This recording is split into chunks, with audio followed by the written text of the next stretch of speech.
என் பையன் எடுத்துட்டு வந்தா பாராட்டு.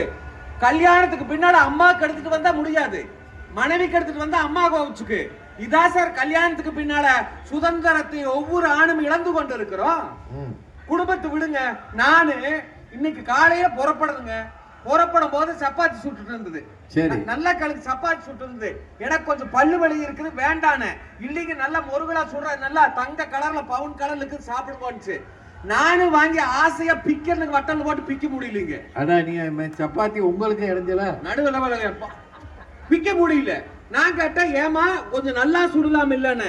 அங்கிருந்து சவுண்ட் சமையல் கட்டல. நான் நல்லா தான் சுட்டுருக்கிறேன், நீ வாங்கி கொடுத்த மாவு சரியில்லை. நான் நல்லா தாமா மாவு வாங்கி கொடுத்தேன், உனக்கு சுட தெரியல. நான் நல்லா தான் சுடுறேன், உனக்கு திங்க தெரியல. பல்லு வலி திங்கிறதெல்லாம் நான் நல்லா தான் திங்கிறேன், சுத்தம் சரியில்லைன்னு.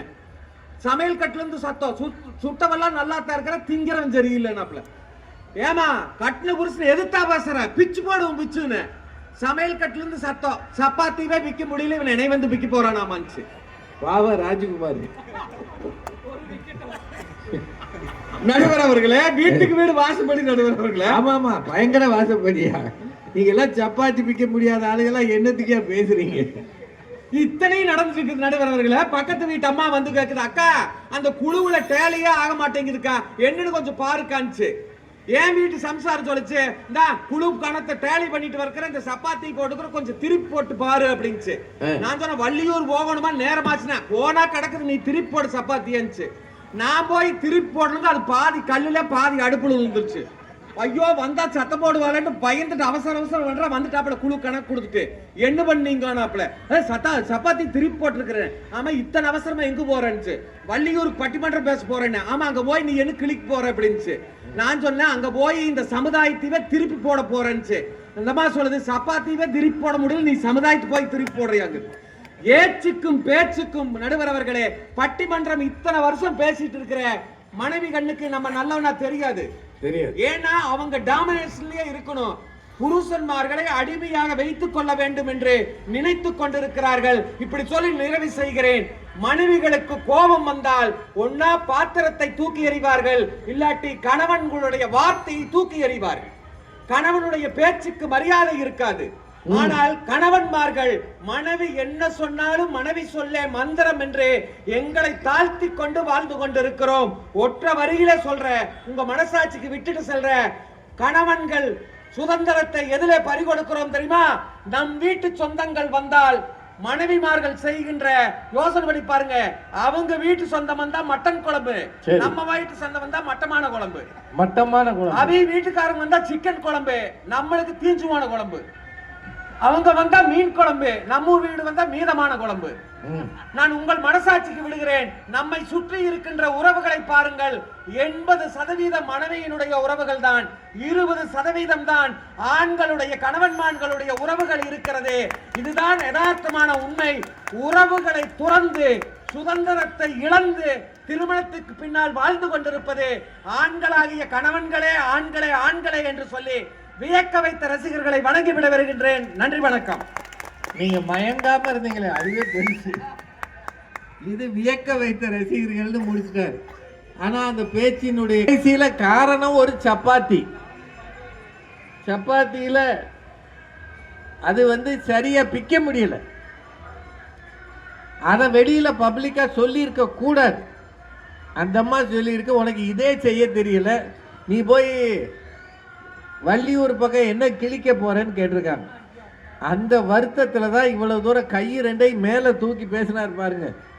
நீங்க கவனிச்சிங்களா ஐயா? கவனிச்சிங்களா இல்லையா ஐயா? சத்தம் தான் கேட்கல, கண்ணுமா தெரியல.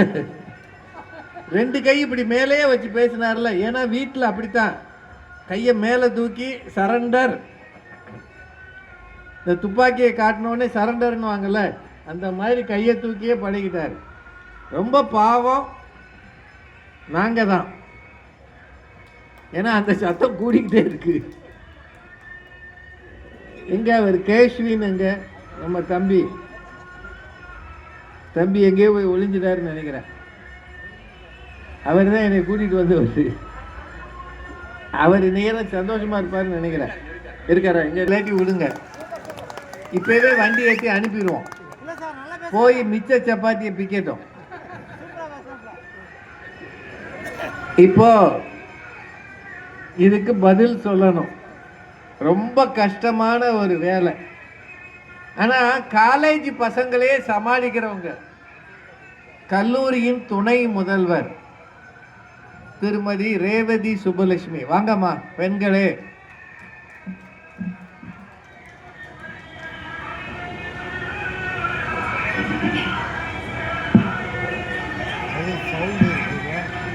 சிறுமளஞ்சி அருள்மிகு ஒத்தப்பனை சுடலையாண்டவர் திருக்கோவிலின் திருவிழாவினை சீரோடும் சிறப்போடும் பொறுப்போடும் புனிதத்தோடும் கொண்டாடி கொண்டிருக்கும் இந்து நாடார் உறவின் முறையை சார்ந்த அருமை பெரியோர்களே, இந்த அருமையான பட்டிமன்றத்தின் நடுவராக வீற்றிருந்து நல்லதொரு தீர்ப்பை வழங்க இருக்கின்ற நடுவர் அவர்களே, இந்த நிகழ்வுக்கு முன்னால் அமர்ந்து எங்களை அருமையாக எங்கள் நிகழ்ச்சிக்கு ஆதரவு நல்கி கொண்டிருக்கும் காவல்துறை அதிகாரி ஐயா அவர்களே, பெருந்திரளாக கூடியிருக்கின்ற சான்றோர் பெருமக்களே, உங்கள் அனைவரையும் வணங்கி மகிழ்கின்றேன். நடுவர் அவர்களே, எனக்கு முன்னால் வந்து பேசிய தனபால் ஐயா அவர்கள் ரொம்ப நல்லா பேசினார். கையை தூக்கி தூக்கி பேசினார். திருமணத்துக்கு பிறகு அதிகம் சுதந்திரத்தை இழக்கிறது யாரு? கணவனா மனைவியா, ஆண்களா பெண்களான்னு கேட்டிருக்கு. ஆமா. இப்ப நான் சில கேள்விகளை கேக்குறேனே. நிறைய கேளுங்கம்மா. ஏன்னா பள்ளிக்கூடத்துல காலேஜ்ல கேட்டு தான் பழகி இருப்பீங்க. இல்ல, அப்பதான் உங்களுக்கு பதில் தெரியும். மக்களுக்கு மனசாட்சியோட பதில் சொல்லணும்ல. திருமணத்துக்கு பிறகு இவ்வளவு நாளா 20 வருஷமா வாழ்ந்த ஊரை விட்டுட்டு வேறொரு ஊருக்கு போறது நாங்களா நீங்களா? பஸ் கிடைக்கிறவங்க போவாங்க. கல்யாணம் ஆன பிறகு வாழ்றதுக்கு போறது யார்? வாழ்றதுக்கா? அது நீங்க தான். நாங்க தான் போறோம். உங்களுக்கு ஒரு கவலையும் இல்ல. கிடையாது, நாங்க தான கூட்டிட்டு போறோம். பிறந்ததுல இருந்து நீங்க ஒரே ஊர்ல இருந்து வாழ்றவங்களுக்கு எந்த சிக்கலும் இல்ல. ஒரு ஊர்ல 20 வருஷமா இருந்துட்டு இன்னொரு ஊருக்கு வாழ வர்ற பெண்களுக்கு தான் அது எவ்வளவு கஷ்டம்னு தெரியும். இன்னொன்னு பாருங்களேன், கல்யாணத்துக்கு பிறகு நீங்க இதுவரைக்கும் இருந்த மாதிரியே இருப்பீங்க. எந்த மாறுதலும் கிடையாது. காலங்காத்தால எந்திரிச்சு பல்லு கூட விளக்காம டீ கடையில போய் டீ குடிச்சுக்கிட்டு இருக்கிறது யாரு? ஏன் வீட்ல நீங்க டீ போட மாட்டீங்க? டீ குடிச்சாலும் வெளிய போய் அந்த எச்சி டம்ளர்ல குடிச்சாதான். கல்யாணத்துக்கு பிறகு டீ போட்டு குடுக்கலாம்ல. போட்டு குடுத்தாலும் நீங்க கடையில போய் குடிக்கிறீங்களா இல்லையா? அது நல்லா இருக்கு, இது நல்லா இல்ல. அப்படியே பழகி போச்சு உங்களுக்கு. அந்த டீ குடிக்கிறது உங்களுக்கு நின்று இருக்கா? கிடையாது. அதே கடையில போய் குடிச்சிட்டு தான் வரீங்க காலங்காத்தால. ஞாயிற்றுக்கிழமை தோறும் நண்பர்களோட கிரிக்கெட் விளையாட போறீங்களே, அது குறைஞ்சிருக்கா இல்லையா? அப்படிதானே மேடம்? எது சிறுமலஞ்சில கிரிக்கெட் விளையாடுறாங்க? எல்லா வீட்லயும் கேக்குறோம் நம்ம. இங்க கிட்டி புள்ளே விளையாடுறானான்னு தெரியல. ஞாயிற்றுக்கிழமையானா வெளியே விளையாட போறாங்களா இல்லையா? போறாங்க. அந்த சுதந்திரம் உங்களுக்கு இருக்கா எங்களுக்கு இருக்கா? நீங்களும் போக விளையாட. நாங்க போக முடியுமா ஐயா? போனா என்ன சொல்லுவாங்க? வீட்டு வேலையெல்லாம் போட்டு பெண்களுக்கு என்ன விளையாட்டு வெளியே வந்து அப்படின்னு எங்களை கண்டிப்பீங்க. இத செய்யறது நீங்க தான். நினைச்சா நண்பர்களோட 3-4 நாள் டூர்னு போறது யாரு? நீங்க தான். நீங்க தான். நீங்க தான். நீங்க சொல்லுவீங்க. ஆண்கள் தான். இப்படி கல்யாணத்துக்கு முன்னால இருந்த எதையுமே மாத்திக்காம அப்படியே வாழக்கூடிய ஆண்கள் எங்க சுதந்திரத்தை விட்டு கொடுத்திருக்கீங்கன்னு கேக்குறோம். சொல்லுங்க. ஆனா பெண்களுக்கு தான் ஆரம்பத்துல கல்யாணம் ஆனதுல இருந்தே சுதந்திரம் போயிருங்க. இப்ப சுதந்திரம் போயிருச்சு அப்படின்னா எதுலயோ கட்டுப்பட்டிருக்கோம் தானே அர்த்தம். எப்ப அந்த கயித்தை எங்க கழுத்துல கட்டுனீங்களோ அன்னைக்கே நாங்க கட்டுப்பட்டுட்டோம். எங்க சுதந்திரம் எல்லாம் போச்சு. நடுவர் அவர்களே, கழுத்துல கயிறை கட்டினோன்னா சுதந்திரம் போயிருச்சு. அத்தியாவசியமா செயின் போட்டாலும் கயிறை கட்டியாச்சு இல்ல? அதான முதல்ல அவர் சொன்னார்ல 3 முடிச்சு போட்டோன்னு. அந்த 3 முடிச்சுலயே எங்களை கட்டியாச்சு. மிக முக்கியமான தேவை எல்லாருக்கும் 3 தானையா? உணவு, உடை, உறக்கம், தூக்கம் இல்லையா? இந்த 3 முக்கியம். இந்த 3லயும் சுதந்திரத்தை இழக்கிறது பெண்களா தான் இருப்போம். ஆனா கல்யாணத்துக்கு பிறகு நீங்க நல்லா தூங்கி விழுறீங்களே. அப்படியெல்லாம் கிடையாது நடுவர் அவர்களே. எங்க வீட்டுல நாங்க சாப்பிட்ட உணவு டேஸ்ட் வேற. ஆமா, இட்டாலியன் ஃபுட். நல்ல காரசாரமா நல்லா சாப்பிட்டு பழகி இருப்போம். சரி. இங்க வந்த உடனே இந்த உப்பு சப்பு இல்லாத சாப்பாடை போடுவாங்க சில நாள். ஏன்னா இந்த வீட்டுல இப்படி பழகி இருக்கும். 20-22 வருஷத்துக்கு அப்புறம் இந்த வீட்டுக்கு வந்திருக்க எல்லாருக்கும் சுகர் பிபி இருக்கலாம். மாமனாருக்கு அது இருக்கலாம், சுகர் இருக்கலாம், பிபி இருக்கலாம். முதல்ல மாமனார் இருக்கிறதே பெருசு. உப்பு சப்பு இல்லாத சாப்பாடா இருக்கும்.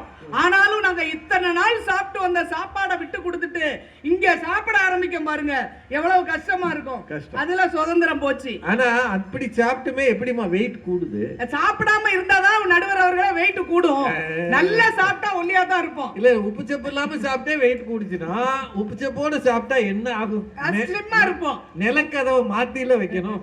உப்பு சப்பு இல்லாம இருக்கிறதுனால தானே எல்லாரும் மிச்சம் போடுறீங்க. அதெல்லாம் நாங்க சாப்பிட வேண்டியிருக்கு. நடுவர் அவர்களே, உடை விஷயத்துல எங்களுக்கு சுதந்திரம் இருக்கா? நாங்க பிறந்த வீட்டுல இருக்கல எங்க இஷ்டத்துக்கு ட்ரெஸ் பண்ணுவோம்.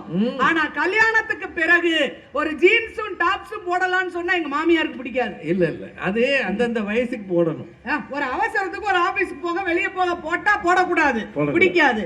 சரி, வீட்டுக்குள்ள மாமனார் இருக்கும் போது நைட்டியோட நடமாடக்கூடாதும்பாங்க. அவர் பயந்துருவாரு. வெளியே போகும்போது சுடிதார் போட்டு போக கூடாது, சேலை தான் கட்டிட்டு போகணும்பாங்க. இதுல உடை விஷயத்துல இந்த கூட்டத்துல பாதி பேர் சுடிதார்ல தானே வந்திருக்காங்க. இந்த சுதந்திரத்தை நாங்க பறி கொடுக்கிறோம். எப்படி? மூணாவது, உறக்கத்துல பறி கொடுக்கிறோம். எங்க வீட்டுல ஞாயிற்றுக்கிழமை ஆனா பிறந்த வீட்டுல 10 மணி வரைக்கும் நாங்க எந்திக்க மாட்டோம்.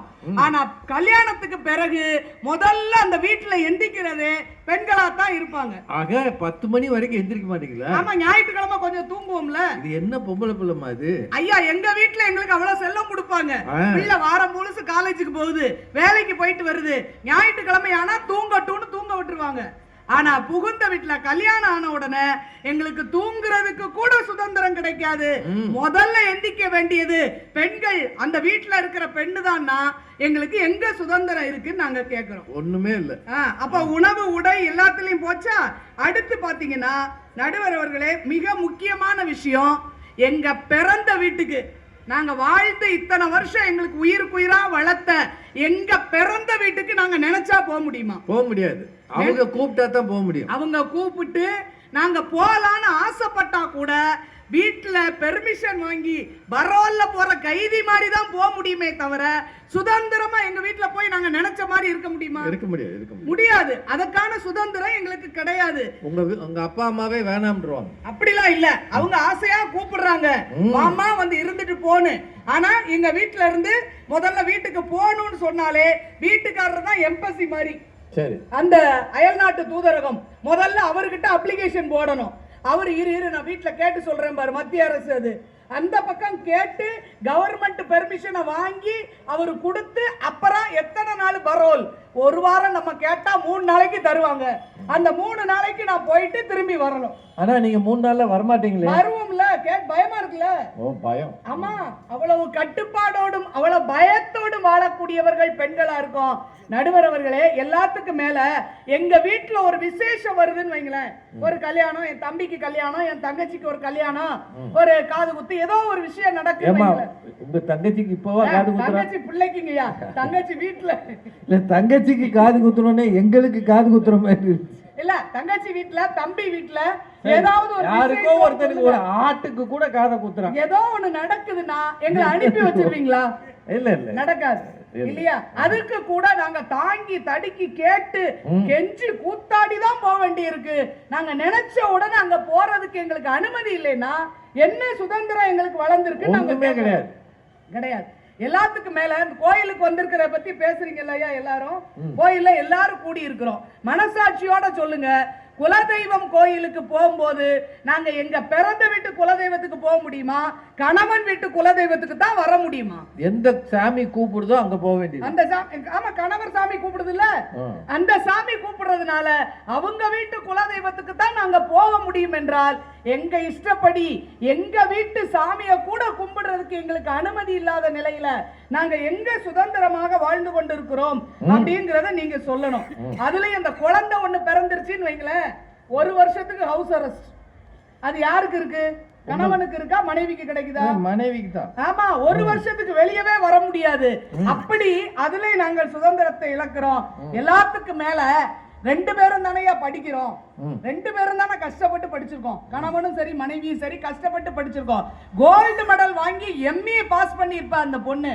ஆனா கல்யாணத்துக்கு பிறகு அவ ஆசாசையா பார்த்த வேலைய நீ போகக்கூடாது என்று சொல்லி தடை போடுகின்ற போது அந்த பெண்ணினுடைய கனவையே அவள் நிறைவேற்ற முடியவில்லைனா இது எவ்வளவு பெரிய சுதந்திரத்துக்கு தடையா இருக்குன்னு யோசிச்சு பாருங்க. நீங்க எம்ஏ படிச்சு வேலைக்கு போகாம இருக்கீங்க, நாங்க போறோம்யா. எல்லாரும் போக முடியுதா? எல்லாரும் முடியாது. அது கொடுக்க மாட்டேங்கிறாங்களே, அதுதானே பெரிய பிரச்சனை. எல்லாத்துக்கும் மேல தனபாலையா சொன்னார், என்னவா வள்ளியூர்ல போய் என்ன பண்ண போறீங்கன்னு என் மனைவி கேட்டாங்க.